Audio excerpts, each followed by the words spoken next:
मेरे प्यारे बच्चों, आप सबका एपीजे क्लासेस में स्वागत है। मैं हूं सूरज। आप सबको जैसे कि पता है, हम लोग सोशल साइंस में भूगोल का पार्ट पढ़ रहे हैं, संसाधन एवं विकास। हमने संसाधन एवं विकास के जो थ्योरेटिकल पार्ट था सारा पढ़ा दिया था। हमने बहुविकल्पी प्रश्नों को भी कर लिया था। वर्ड मीनिंग बचा, अभी वर्ड मीनिंग हम इसको कराने के बाद लास्ट में कराएंगे। आइए, इससे पहले हम लोग देखते हैं जो इस अध्याय से अति लघु उत्तरीय प्रश्न के रूप में जो महत्वपूर्ण प्रश्न पूछे जा सकते हैं, इन प्रश्नों को करने का प्रयास करते हैं। तो देखते हैं हम लोग। पहला प्रश्न है, संसाधन क्या है? कह रहा संसाधन क्या है। तो हमने आपको संसाधन की दो परिभाषाएं बताई थी।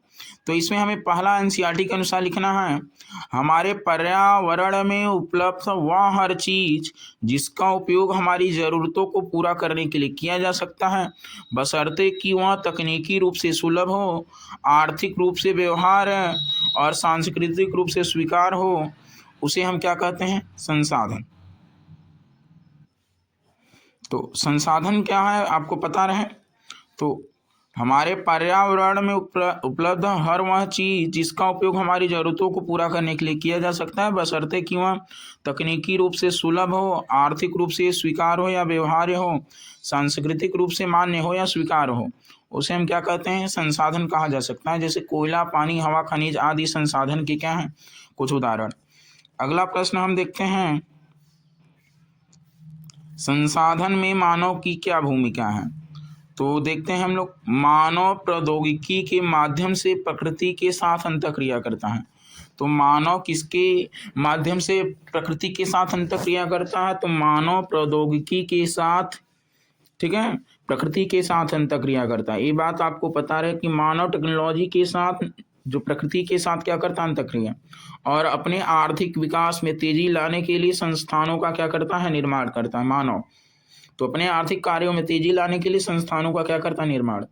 मानव अपने पर्यावरण में उपलब्ध सामग्रियों को संसाधन में क्या करता है? बदलता है और उनका उपयोग करता है। तो मानव अपने पर्यावरण में उपलब्ध सामग्रियों को संसाधन में बदलता है और उनका क्या करता है? उपयोग करता है। ये है संसाधन विकास में मानव की भूमिका। ठीक है, आगे हम तीसरे प्रश्न की ओर बढ़ते हैं।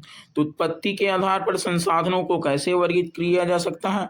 तो हमने बताया था संसाधनों के वर्गीकरण में उत्पत्ति के आधार पर संसाधनों को जैविक और अजैविक, ठीक है।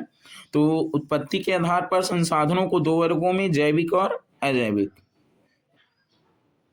आगे अगला, उत्पत्ति के आधार पर संसाधनों को कैसे वर्गीकृत किया जा सकता है।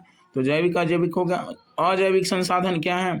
तो वे सभी चीज़ों जो निर्जीव चीज़ों से बनी होती हैं, कौन सी संसाधन कहलाती हैं? अजैविक संसाधन। तो वे सभी चीज़ें जो निर्जीव चीज़ों से बनी होती हैं, कौन सी संसाधन कहलाती हैं? अजैविक संसाधन। ठीक है, तो वे सभी चीज़ें जो निर्जीव चीज़ों से बनी होती हैं, अजैविक संसाधन। अगला हम प्रश्न नंबर 5 देखते हैं। महासागर में एक गैस भंडार की खोज की गई है। यह भंडार देश के तट से 19 किलोमीटर दूर है। क्या इसे अंतर्राष्ट्रीय संसाधन माना जाएगा या राष्ट्रीय? तो तट से 12 समुद्री मील यानी 19.2 किलोमीटर तक के सभी संसाधनों को राष्ट्रीय संसाधन कहा जाता है। इसलिए यह राष्ट्रीय संसाधन होगा, न कि अंतरराष्ट्रीय। तो आपको पता रहे, तट से 12 समुद्री मील यानी 19.2 किलोमीटर तक के सभी संसाधनों को राष्ट्रीय संसाधन कहा जाता है, अंतरराष्ट्रीय नहीं, इसलिए यह राष्ट्रीय संसाधन होगा। प्रश्न नंबर 6, हर किसी की जरूरत के लिए पर्याप्त, किसी के लालच के नहीं। यह शब्द किसने कहा था? तो यह शब्द कहा था महात्मा गांधी ने। पेट भरने के लिए है, पेटी भरने के लिए नहीं। ठीक है, आगे हम प्रश्न नंबर 7वां करते हैं। उपलब्ध भूमि का विभिन्न उद्देश्यों के लिए सावधानी पूर्वक योजना बनाकर उपयोग करना महत्वपूर्ण है। कारण बताइए। तो क्योंकि भूमि एक सीमित परिणाम की संपत्ति है, ठीक है। अगर इसका हम उचित तरीके से उपयोग योजना बनाकर नहीं करेंगे तो ये हम ज़्यादा उत्पादन नहीं कर सकते हैं। तो इसलिए भूमि का उपयोग योजना बनाकर करना चाहिए, ठीक है, क्योंकि भूमि एक कौन सी सीमित परिमाण की संपत्ति है। आगे, संसाधनों को समाप्ति के आधार पर, यानी समाप्यता के आधार पर कैसे विभाजित किया जा सकता है।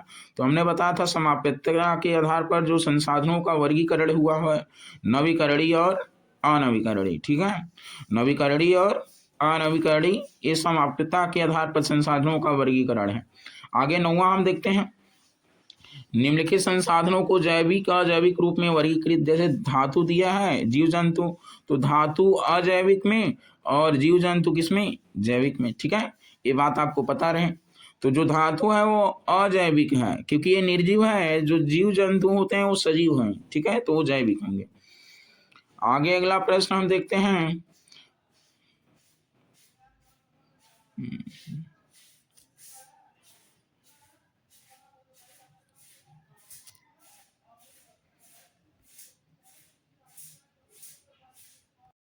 प्रश्न देखते हैं, वे पदार्थ जिनमें मानवीय आवश्यकताओं को पूरा करने की क्षमता है लेकिन मनुष्य के पास उपयुक्त तकनीक नहीं है। ठीक है, वे संसाधन जिन्हें भौतिक रासायनिक यांत्रिक प्रक्रियाओं द्वारा नवीनीकृत या पुनरुत्पादित किया जा सकता है। तो हमने बताया है वे पदार्थ जिनमें मानवीय आवश्यकता को पूरा करने की क्षमता है लेकिन मनुष्य के पास उपयुक्त तकनीक नहीं है, उन्हें स्टॉक कहते हैं, यानी भंडार। ठीक है, क्या कहा जाएगा, भंडार।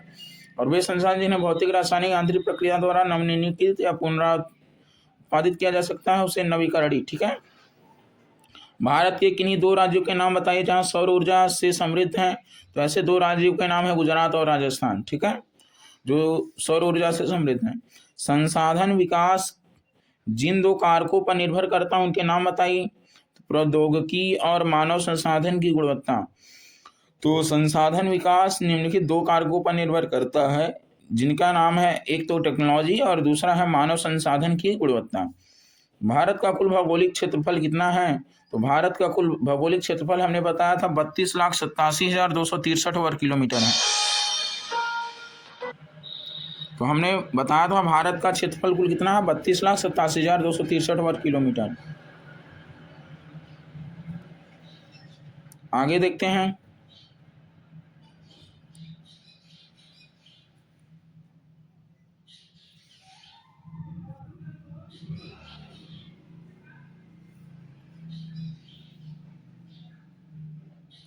प्रश्न नंबर 14, किसी राष्ट्र के भूमि उपयोग पैटर्न को निर्धारित करने वाले किन्हीं 2 कारकों का उल्लेख करें।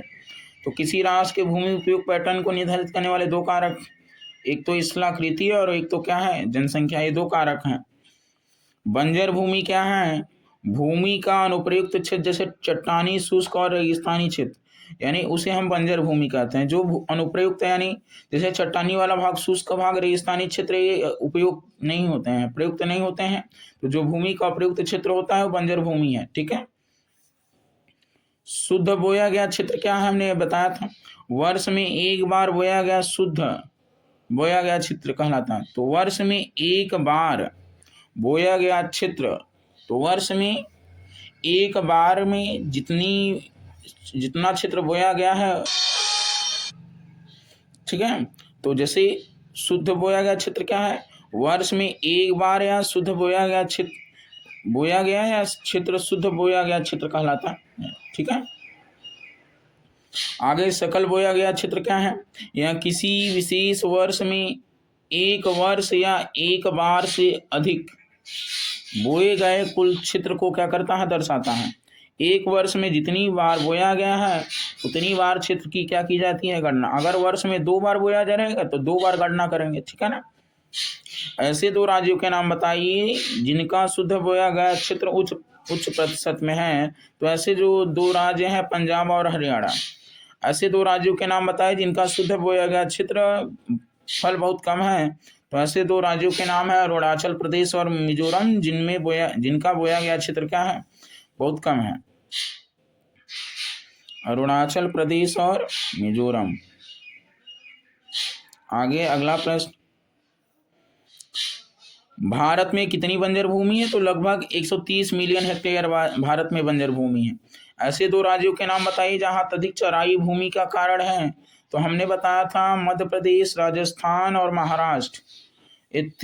ठीक है ना। तो ऐसे 2 राज्यों के नाम बताइए जहां अत्यधिक चराई भूमि का कारण है, मुख्य कारण है। तो हमने बताया था मध्य प्रदेश, राजस्थान और महाराष्ट्र। खैर महाराष्ट्र नहीं दिया, 2 ही राज्यों के नाम बताना था।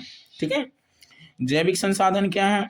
तो ये जीव मंडल से प्राप्त होते हैं, इनमें जीवन होता है, जैसे मानव, वनस्पति, जीव, मत्स्य पालन, पशुधन, ये सब कौन से संसाधन है? जैविक संसाधन। ऐसे दो राज्यों के नाम बताइए जहाँ अत्यधिक सिंचाई भूमि क्षरण के लिए उत्तर जिम्मेदार हैं।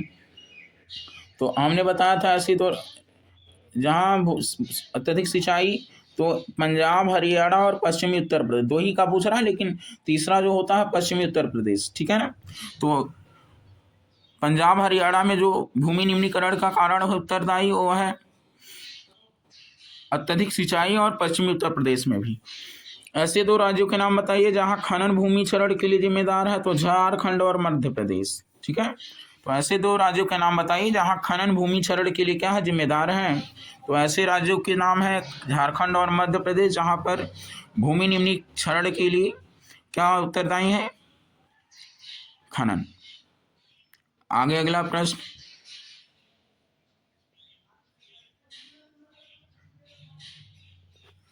कह रहा अत्यधिक सिंचाई से भूमि का क्षरण कैसे होता है, 25वां। तो अत्यधिक सिंचाई से जल भराव के कारण भूमि का क्षरण होता है, जिससे मिट्टी की लवणता और क्षारीयता क्या हो जाएगी, बढ़ जाती है, ठीक है ना। तो अत्यधिक सिंचाई से जल भराव के कारण भूमि का क्षरण होता है, जिससे मिट्टी की लवणता और क्षारीयता क्या हो जाती है, बढ़ जाती है। राजस्थान में भूमि का क्षरण को कैसे रोका जा सकता है, क्योंकि राज्य की मिट्टी शुष्क है, कोई तरीके बताइए। तो ये हम लोग 26 वाला कह रहे हैं, हम अतिचारण पर नियंत्रण करके रेत के टीलों का स्थिरीकरण कर करके भूमि क्षरण को क्या कर सकते हैं, रोक सकते हैं। भूमि क्षरण को रोकने के लिए कोई दो उपाय सुझाइए। तो भूमि क्षरण को रोकने के कोई दो उपाय हैं। पहला है तो वन रोपण, दूसरा है चरागाह का उचित प्रबंधन, ठीक है ना। तो वनारोपण यानी वन रोपण का मतलब हम पेड़ पौधे लगा करके भूमि क्षरण को क्या कर सकते हैं, रोक सकते हैं। दूसरा तरीका है चरागाह का उचित प्रबंधन। अगला हम प्रश्न पढ़ते हैं 28 वाला, विभिन्न प्रकार की मृदाओं के विकास में योगदान देने वाले किन्हीं दो कारकों का उल्लेख कीजिए। तो पहला है विभिन्न राहत विशेषताएं, ठीक है ना। विभिन्न प्रकार की मृदाओं में के विकास में योगदान वाले किन्हीं दो कारकों तथा विभिन्नता रहित विशेषताएं, राहत विशेषताएं और विविध जलवायु परिस्थितियां, ठीक है। पूरा उत्तरी मैदान जलोढ़ मिट्टी से बना, उन नदियों के नाम बताइए जिनके कारण मिट्टी जमा हुई है। तो पूरा हमें पता है उत्तरी मैदान जलोढ़ मिट्टी से बना है, और नदियों के नाम जिनके कारण मिट्टी जमा हुई है। तो ऐसी जो हिमालय से निकलने वाली तीन महत्वपूर्ण नदियां हैं, सिंधु, गंगा और ब्रह्मपुत्र, जिनके कारण ये मिट्टी का क्या हुआ है, जमा हुई है, ठीक है ना। तो आपको पता रहे पूरा उत्तरी मैदान जलोढ़ मिट्टी से बना, उन नदियों के नाम बता रहा है जिनके कारण मिट्टी जमा हुई। तो सिंधु, गंगा और कौन सी नदी है, ब्रह्मपुत्र, ठीक है। आगे अगला हम प्रश्न पढ़ते हैं, जलोढ़ मिट्टी को उनकी आयु के अनुसार कैसे वर्गीकृत किया जा सकता है। तो जलोढ़ मिट्टी को उनकी आयु के अनुसार बांगर और खादर में वर्गीकृत किया जा सकता है, ठीक है ना, या खादर या बांगर कहते हैं। खादर और बांगर मिट्टी में कौन सी मिट्टी अधिक उपजाऊ है, हम लोग देखते हैं। तो बांगर और खादर में कौन सी मिट्टी अधिक उपजाऊ है, तो खादर मिट्टी अधिक उपजाऊ होती है क्योंकि इसमें बारीक कण होते हैं, ठीक है। तो बांगर और खादर में खादर मिट्टी अधिक उपजाऊ होती है, बांगर कम होती है। बांगर पुरानी जलोढ़ वाली होती है और जो खादर होती है नई जलोढ़ वाली, ठीक है ना। तो इसमें जो बांगर और खादर में कौन अधिक उपजाऊ होती है, तो खादर अधिक उपजाऊ होती है क्योंकि इसके बारीक कण अधिक होते हैं, ठीक है। जलोढ़ मिट्टी में मौजूद किन्हीं दो खनिजों के नाम बताएं जो इसे गन्ना, धान, गेहूं और अन्य खनिजों की वृद्धि के लिए आदर्श बनाते हैं। तो ऐसे दो खनिज है पोटास और चूना। क्या होगा, पोटास और चूना।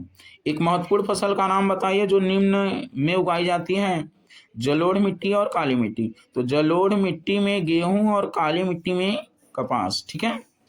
तो जलोढ़ मिट्टी में गेहूं, काली मिट्टी में कपास। पोटास और चूना होता है जलोढ़ मिट्टी में, ठीक है। कपास उगाने के लिए कौन सी मिट्टी आदर्श, तो ये हम सबको पता है, कपास को उगाने के लिए काली मिट्टी। अगला प्रश्न हम देखते हैं, कौन सी मिट्टी नमी धारण करने की अपनी क्षमता के लिए जानी जाती है, कारण बताइए। तो काली मिट्टी, क्योंकि काली मिट्टी अत्यधिक मंद चिकनी सामग्री से बनी होती है, इसलिए इसकी नमी धारण करने की क्षमता क्या होती है, अधिक होती है। एक खनिज का नाम बताए जिसमें काली मिट्टी कम होती है, तो वो है ऐसा फास्फोरिक तत्व जो कि काली मिट्टी में कम होती है।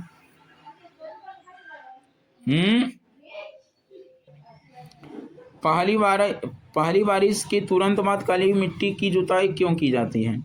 तो गीली होने पर मिट्टी चिपचिपी हो जाती है और इस पर काम करना मुश्किल हो जाता है, इसलिए बारिश के तुरंत बाद काली मिट्टी की क्या की जाती है, जुताई की जाती है।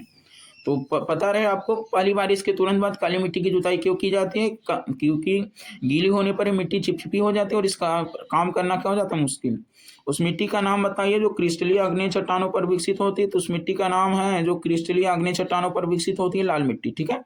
आपको आगे अगला प्रश्न, लेटराइट शब्द ग्रीक शब्द लेटर से लिया गया। लेटर का अर्थ क्या है, तो हमने बताया था लेटर ईट, उसका अर्थ क्या होता है, ईट।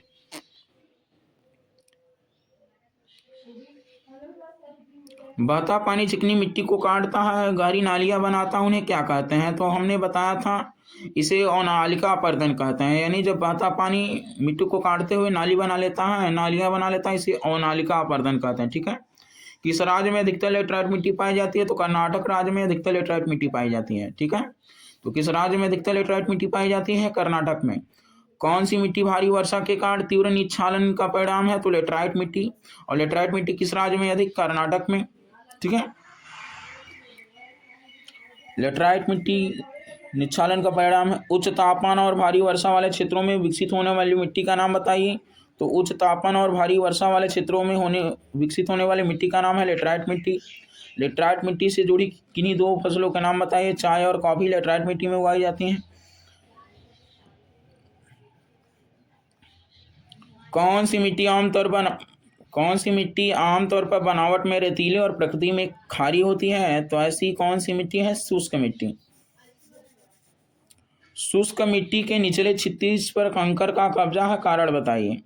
तो ऐसे नीचे की ओर कैल्शियम की मात्रा बढ़ने के कारण होता है, जिस कारण कंकर का क्या है, कब्जा है। मृदा अपर्दन के लिए जिम्मेदार किन्हीं दो प्राकृतिक कारकों के नाम बताइए। तो मृदा अपर्दन के लिए किन्हीं दो प्राकृतिक कारकों के नाम है पवन और हिमनद। ठीक है। वैसे कई कारक हैं, लेकिन जो हमें प्राकृतिक कारकों को बताना है, पवन और हिमनद। चंबल बेसिन में खराब भूमि को किस नाम से जाना जाता है, तो चंबल बेसिन में खराब भूमि को बीहड़ कहते हैं। क्या कहते हैं, तो चंबल बेसिन में खराब भूमि को बीहड़ के नाम से जाना जाता है।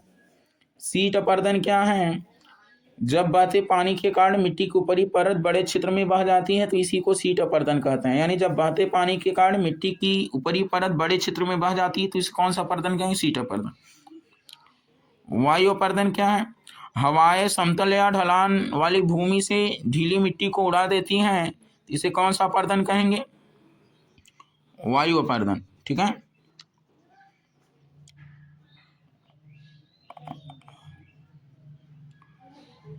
आगे हम देखते हैं समुच्च जुताई क्या है। तो समुच्च रेखाओं के साथ जुताई को समुच्च जुताई के नाम से जाना जाता है। तो समुच्च रेखाओं के साथ जुताई को कौन सी जुताई, समुच्च जुताई के नाम से।